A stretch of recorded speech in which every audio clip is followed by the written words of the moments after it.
Boa noite. Bem-vindos à Hora do Medo. Se você, assim como eu, acredita no sobrenatural, se inscreva e compartilhe e deixe seu like. Faça um comentário. Sua opinião é muito importante para nós. A Besta do Sítio Velho.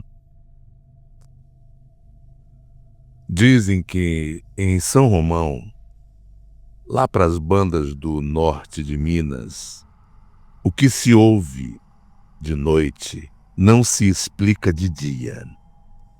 Minha avó sempre falava: quem mexe com coisa enterrada, enterra a própria sorte.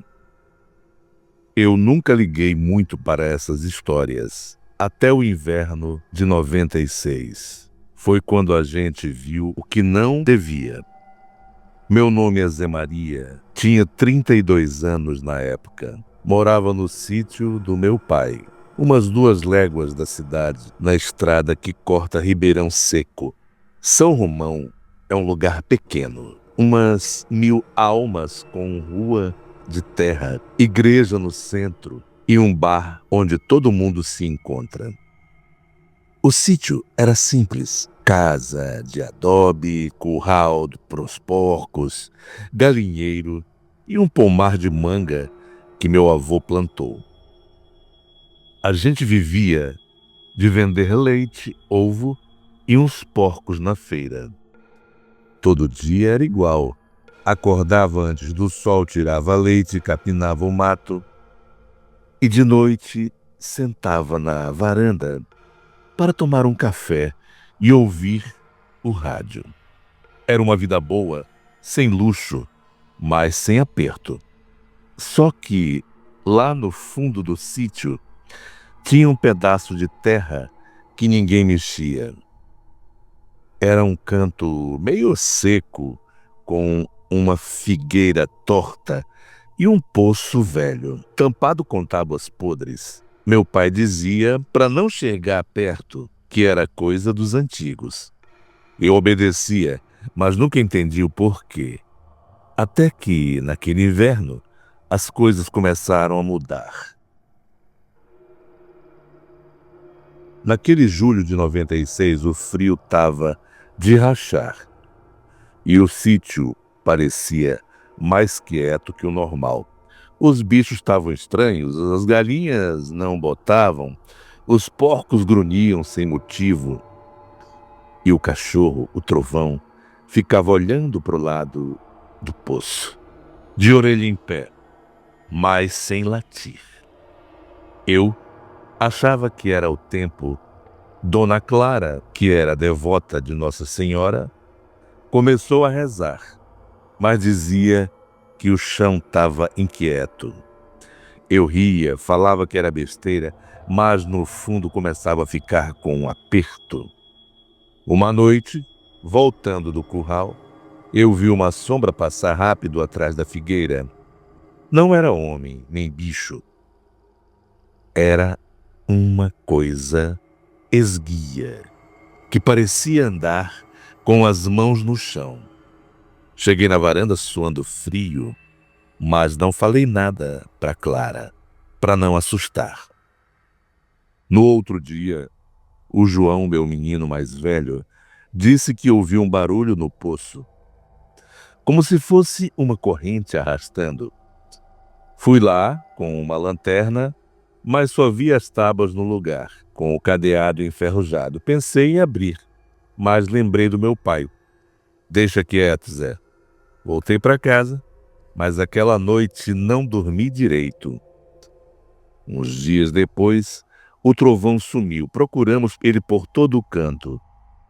Mas continuei a rotina, tentando não pensar.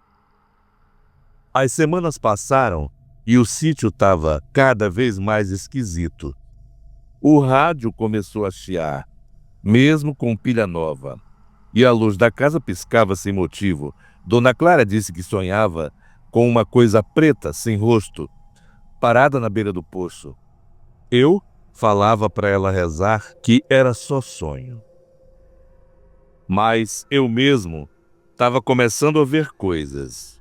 Uma noite, olhando pela janela, vi uma fumaça saindo do poço, como se tivesse fogo lá embaixo, mas sem cheiro de queimado. Fui lá com o meu facão, mas quando eu cheguei a fumaça sumiu. As tábuas estavam no lugar, mas o cadeado estava quente, como se alguém tivesse mexido. Comecei a ouvir histórias na cidade. O seu Zeca do bar disse que antigamente um fazendeiro tinha enterrado um pacto naquele poço para ficar rico. Só que as coisas que ele chamou nunca mais foi embora. Outros falavam numa besta que rondava os sítios, uma criatura que não era lobo nem homem, mas que matava quem olhava para os olhos dela. Eu não queria acreditar, mas as pegadas estavam lá e o sítio estava ficando vazio, os porcos estavam magros, o leite azedava rápido. E o Pedro, meu menino menor, começou a falar que via uma sombra grandona no pomar. Resolvi chamar o padre Afonso da igreja para benzer o sítio. Ele veio, jogou água benta, rezou, mas disse que tinha coisa ali que não era de Deus. Então, antes de ir, ele me olhou sério e disse: Zé, não mexe no poço. Aquilo me gelou. Numa sexta-feira, já quase agosto, o céu estava sem lua e o frio cortava. Eu estava na varanda quando ouvi um som vindo do poço, um rosnado baixo, como se tivesse um bicho preso. Peguei a lanterna e o facão, mesmo sabendo que era loucura. Cheguei lá e as tábuas estavam soltas, como se alguém tivesse arrancado. O cadeado estava no chão, partido. Olhei para o buraco, vi 2 olhos vermelhos, brilhando lá embaixo. Não era onça, não era homem.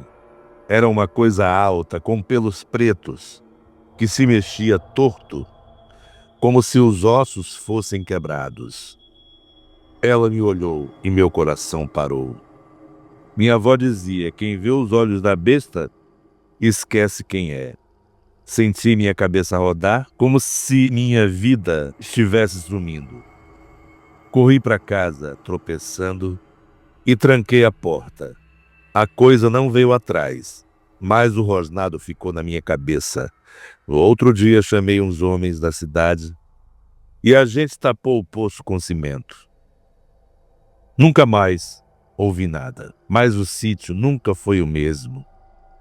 Vendemos ele no ano seguinte e mudamos para a cidade. Até hoje não sei o que era aquela coisa, mas sei que não era desse mundo. Minha avó dizia que o diabo gosta de poço velho, porque é onde a gente enterra o que não quer lembrar. Eu rezo todo dia para nunca mais ver aqueles olhos. E se me perguntar, eu digo: tem coisas que é melhor deixar enterrada.